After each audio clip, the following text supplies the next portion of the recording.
Chapter number 2, basic accounting terms. In business various accounting terms are used. Business में अलग अलग accounting terms use होती है। It is necessary to understand this terms as they are part of the standard accounting terminology. ये ज़रूरी है कि हम लोग जब अकाउंट सीख रहे हैं तो ये सभी टर्म्स हम लोग समझे। First, business transaction.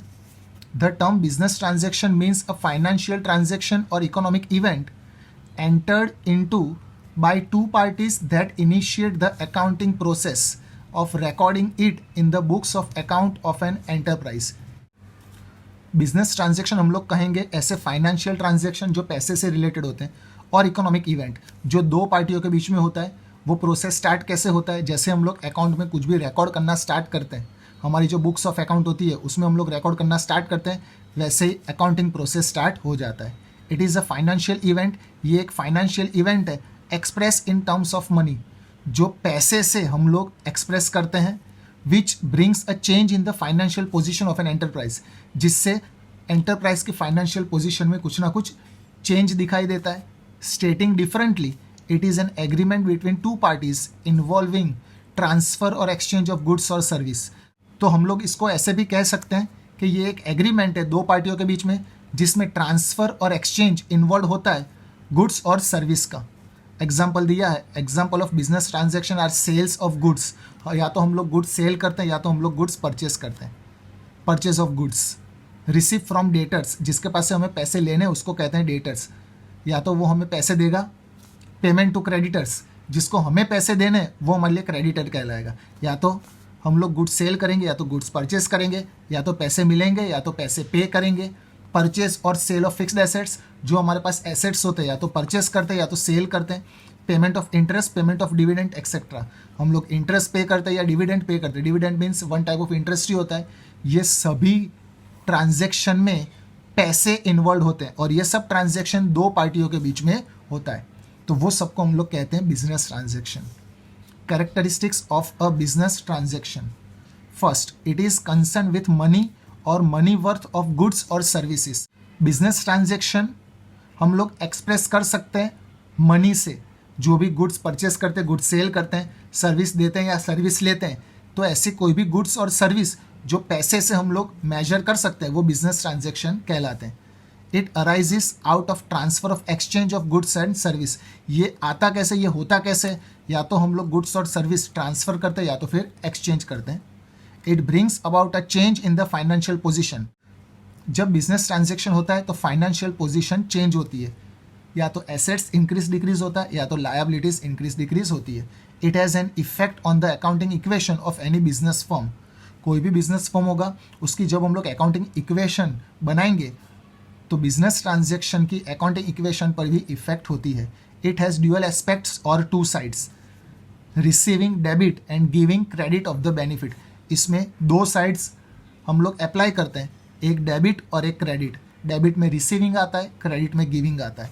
In other words कहे तो every transaction has two sides, one is receiving the benefit and other is giving the benefit. या तो बेनिफिट मिलता है या तो हम लोग बेनिफिट किसी और को देते हैं। 6 पॉइंट का है, आफ्टर ईच ट्रांजेक्शन, हर एक ट्रांजेक्शन पास कर देने के बाद total assets of a business unit must be equal to its total liabilities and capital. तो जब हम लोग एसेट्स का टोटल करेंगे तो वो एसेट्स का टोटल जब हम लोग लायबिलिटीज और कैपिटल का टोटल करेंगे वो दोनों का इक्वल होना चाहिए, यानी total assets is equal to total liabilities and capital. Therefore equality of balance sheet can not be disturb by any transaction. Liabilities कितनी है, कैपिटल कितना है, ये सब हम लोग बैलेंस शीट में बताते हैं। तो बैलेंस शीट का टोटल हमेशा सेम होता है, जिससे बैलेंस शीट में डिस्टर्बेंस होता नहीं है। The nature of each transaction is carefully analyzed since it affects the financial status of a business unit। हर एक ट्रांजेक्शन का नेचर अच्छी तरह से हम लोग स्टडी करते हैं ताकि वो ट्रांजेक्शन की जो फाइनेंशियल स्टेटस होता है या तो फाइनेंशियल इफेक्ट होती है बिजनेस यूनिट में ज़्यादा अफेक्ट ना करे। तो बिजनेस ट्रांजेक्शन का चार्ट हमें बताया है। Relationship with the accounting units, relationship कैसी होती है अकाउंटिंग यूनिट के साथ? इंटरनल ट्रांजेक्शन और external transaction, within the business internal transaction, outside the business external transaction, और mode of settlement of value cash transaction और क्रेडिट ट्रांजेक्शन। कोई भी मोड होगा, कोई भी ट्रांजेक्शन होगा, या तो वो कैश ट्रांजेक्शन हो सकता है या तो क्रेडिट ट्रांजेक्शन हो सकता है। कैश यानी या तो हमें पैसे ऑन द स्पॉट कैश में मिलेंगे या तो हम लोग कैश पे करेंगे, और क्रेडिट का मतलब उधार, या तो हमें अभी नहीं मिलेंगे या तो हम लोग अभी पे नहीं करेंगे, फ्यूचर डेट में जाएगा। अ ट्रांजेक्शन में बी अ कैश ट्रांजेक्शन और ए क्रेडिट ट्रांजेक्शन। जो भी बिजनेस ट्रांजेक्शन होता है या तो वो कैश ट्रांजेक्शन होंगे या तो फिर वो क्रेडिट ट्रांजेक्शन होंगे। When the amount is transacted, जब हम लोग कोई भी अमाउंट रिकॉर्ड करते हैं, दैट इज या तो वो पे की गई है या तो वो हमें मिली है, immediately on entering into transaction it is a cash transaction. जब हम लोग कोई भी अमाउंट पे करते हैं या तो कोई भी अमाउंट हमें मिलती है इमीडिएटली, उसको हम लोग कहते हैं कैश ट्रांजेक्शन। अगर मैं गुड्स खरीदता हूँ ऑन द स्पॉट पैसे पे कर देता हूँ, कैश ट्रांजेक्शन। मैं गुड्स सेल करता हूँ, मुझे ऑन द स्पॉट इमीडिएटली पैसे मिल जाते हैं, उसको हम लोग कहेंगे cash transaction. And when it is promise to pay later, लेकिन हम लोग अभी गुड्स खरीदा या अभी गुड्स बेचा लेकिन प्रॉमिस किया है कि अभी पैसे पे नहीं करेंगे, फ्यूचर में पे करेंगे, it is a credit transaction, तो उसको कहेंगे क्रेडिट ट्रांजेक्शन। ट्रांजेक्शंस में be external between a business entity and second party. Transaction external भी हो सकते हैं, यानी बिजनेस के बीच में और सेकेंड पार्टी के बीच में। एग्जाम्पल दिया है, goods sold on credit to Z. हमने गुड्स क्रेडिट से सेल किया लेकिन जेड को, जेड हुई सेकेंड पार्टी, लेकिन ये जेड हमारे बिजनेस के अंदर का मेंबर नहीं है, आउटसाइड द बिजनेस है, तो ये कहलाएगा एक्सटर्नल ट्रांजेक्शन। और internal does not involve second party, इसमें कोई सेकेंड पार्टी होती नहीं है। डेप्रीशिएशन चार्ज ऑन मशीनरी, हमारे पास जो मशीन था उस पर हमने डेप्रीशिएशन चार्ज किया, तो ये जो ट्रांजेक्शन है विद इन द बिजनेस हुआ, तो ये इंटरनल ट्रांजेक्शन और ये एक्सटर्नल ट्रांजेक्शन।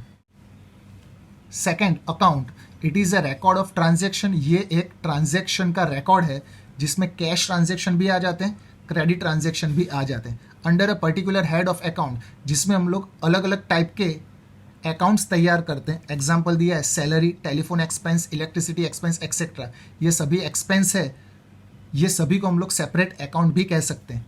और अ पर्टिकुलर हेड से एसेट्स और लायबिलिटीज, या तो सभी हम लोग एक्सपेंस रिकॉर्ड करेंगे, इनकम रिकॉर्ड करेंगे, ये सब ट्रांजेक्शन कैश हो या क्रेडिट हो हम लोग रिकॉर्ड करते हैं, या तो कोई भी एसेट्स हो या कोई भी लायबिलिटी हो ये भी हम लोग रिकॉर्ड करते हैं। ये सभी ट्रांजेक्शन का रिकॉर्ड, उसको हम लोग अकाउंट कहते हैं। It not only show the amount of transaction, ये सिर्फ ट्रांजेक्शन की अमाउंट नहीं बताता है, but also show their effect, मगर वो अमाउंट की इफेक्ट क्या हुई वो भी बताता है, एंड डायरेक्शन, और वो इफेक्ट कहाँ पे जाएगी वो भी ये बताता है।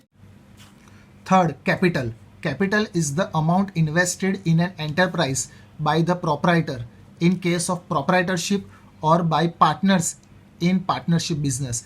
कैपिटल हम लोग किसको कहेंगे, ये एक अमाउंट है जो प्रोप्राइटर इन्वेस्ट करता है बिजनेस में या तो पार्टनर बिजनेस में इन्वेस्ट करता है। यानी कैपिटल हम लोग सिंपल लैंग्वेज में कह सकते हैं, अगर ओनर बिजनेस में कोई भी चीज़ लाता है, चाहे फिर वो कैश हो, एसेट्स हो, फर्नीचर, बिल्डिंग, मशीन, व्हीकल, ये सब कुछ, गुड्स, ये सब कुछ अगर वो बिजनेस में लाता है तो ये सब ओनर के लिए बन जाता है capital. It may be in the form of money, या तो वो मनी से रिलेटेड भी हो सकता है, और एसेट्स हैविंग मॉनेटरी वैल्यू, या तो वो मनी भी ला सकता है, कैश भी ला सकता है, या तो एसेट्स भी ला सकता है जिसकी हम लोग वैल्यू फाइंड कर सके। यानी कोई भी एसेट्स या कोई भी कैश ओनर, जिसको हम लोग कहते हैं प्रोपराइटर, अगर सिंगल ओनर है तो उसको प्रोपराइटर कहेंगे, मोर देन वन ओनर है तो उसको कहेंगे पार्टनर्स। पार्टनर हो या प्रोपराइटर हो, वो जो कुछ भी बिजनेस में इन्वेस्ट करते हैं वो सब उनके लिए बन जाता है capital. It is a liability of a business towards the proprietor और पार्टनर। ये हमने बिजनेस को सभी अमाउंट दिए तो बिजनेस के लिए ये एक लायबिलिटी कहलाएगी टूवर्ड्स प्रोपराइटर और partner, which increase with further investment made in the business. जो इंक्रीज कैसे होता है कि जो प्रोपराइटर और पार्टनर बिजनेस में इन्वेस्ट किया, इससे कैपिटल इंक्रीज हुआ, and the amount of profit earn, और जितना प्रॉफिट ज़्यादा कमाएंगे उतना इन्वेस्टमेंट बढ़ेगा। On the other hand it decrease, और कैपिटल डिक्रीज कैसे होगा, व्हेन इट इज विड्रॉन, जिसको हम लोग ड्रॉइंग कहेंगे। जितना वो बिजनेस में से ले जाएगा तो वो कैपिटल डिक्रीज होता जाएगा। लाएगा तो कैपिटल इंक्रीज, ले जाएगा तो कैपिटल डिक्रीज। जो भी विड्रॉ करता है, जिसको हम लोग कहते हैं बिजनेस में से वो ले जाते हैं, उसको हम लोग एक नाम देते हैं, उसको कहा गया है ड्रॉइंग। और loss is incurred by the business, अगर वो बिजनेस में से विड्रॉ करता है, लॉस होता है, तो कैपिटल डिक्रीज होगा। यानी जितना इन्वेस्टमेंट ज़्यादा होगा, जितना प्रॉफिट ज़्यादा होगा, कैपिटल इंक्रीज होगा। जितना ओनर विड्रॉ करेगा, जितना लॉस ज़्यादा होगा, उतना कैपिटल डिक्रीज होगा। In case of company, contributor of capital are many and they are known as share holder. अगर कंपनी ले ले तो उसमें कैपिटल के कंट्रीब्यूटर बहुत सारे होते हैं, उन सबको हम लोग कहते हैं share holders. It is a liability because under business entity concept, next chapter में अलग अलग कंसेप्ट आने वाले, उसमें से एक कंसेप्ट है बिजनेस एंटिटी कंसेप्ट। उसके हिसाब से ये बिजनेस के लिए लायबिलिटी कहलाती है। Business is a separate and distinct entity from its owner. Owner और बिजनेस ये दोनों की पहचान अलग होती है। तो जितना कैपिटल हम लोग बिजनेस में लाते हैं, तो ये बिजनेस के लिए लायबिलिटी कहलाती है under business entity concept. Transaction are recorded in the books of account from the point of view of business. हम लोग जो भी ट्रांजैक्शन रिकॉर्ड करते हैं वो ओनर के पॉइंट ऑफ व्यू से रिकॉर्ड नहीं करते, वो बिजनेस के पॉइंट ऑफ व्यू से रिकॉर्ड करते हैं। इसलिए capital is also known as owners equity और नेटवर्थ। इसलिए कैपिटल को हम लोग ओनर की इक्विटी भी कह सकते हैं और या तो फिर नेटवर्थ भी कह सकते हैं। तो नेटवर्थ का मतलब होता है जितनी एसेट्स है उसमें से जितनी लायबिलिटी हम लोग माइनस करते हैं, उसको हम लोग नेटवर्थ कहते हैं। It is always equal to assets less liabilities. उसको एक्सप्रेस किया गया capital is equal to assets minus liabilities. Fourth, drawing. It is the amount withdrawn or goods taken by the proprietor or partner for his personal use। अगर owner कोई भी goods business में लाता है, कोई भी एसेट्स लाता है, कैश लाता है, तो उसको हम लोग कैपिटल कहते हैं। लेकिन ओनर बिजनेस में से गुड्स विड्रॉ करता है, अमाउंट जिसको कहते हैं कैश, कैश विड्रॉ करता है अपने पर्सनल यूज के लिए, तो वो उसको कहते हैं हम लोग drawings. Goods so taken by proprietor और partner are valued at purchase cost. जो भी गुड्स प्रोपराइटर या पार्टनर वो अपने पर्सनल यूज के लिए ले जाते हैं, वो हम लोग रिकॉर्ड कैसे करते हैं? एट इज परचेस्ड कॉस्ट, यानी कॉस्ट प्राइस पे। ड्रॉइंग रिड्यूसेस द इन्वेस्टमेंट और कैपिटल ऑफ द ओनर। जितना कैश, जितने गुड्स, जितने एसेट्स बिजनेस में आएंगे ना, उतना इन्वेस्टमेंट इंक्रीज होता है। जितने गुड्स और जितनी अमाउंट ओनर या प्रोपराइटर बिजनेस में से ले जाता है, उतना कैपिटल रिड्यूस होता है। ड्रॉइंग्स बाय द प्रोपराइटर और partner is debited to drawings account. जो भी गुड्स या अमाउंट पार्टनर या प्रोपराइटर विड्रॉ करता है, उसको हम लोग ड्रॉइंग्स कहते हैं। उसके लिए अलग से अकाउंट ओपन होता है, उसको कहते हैं ड्रॉइंग्स अकाउंट। और ड्रॉइंग्स अकाउंट हम लोग डेबिट करते हैं। आगे हम लोग डेबिट क्रेडिट का रूल सीखने वाले, तब देख लेंगे। At the time of preparing balance sheet, जब हम लोग बैलेंस शीट बनाते हैं, तब it is deducted from the capital of proprietor और partner as the case is.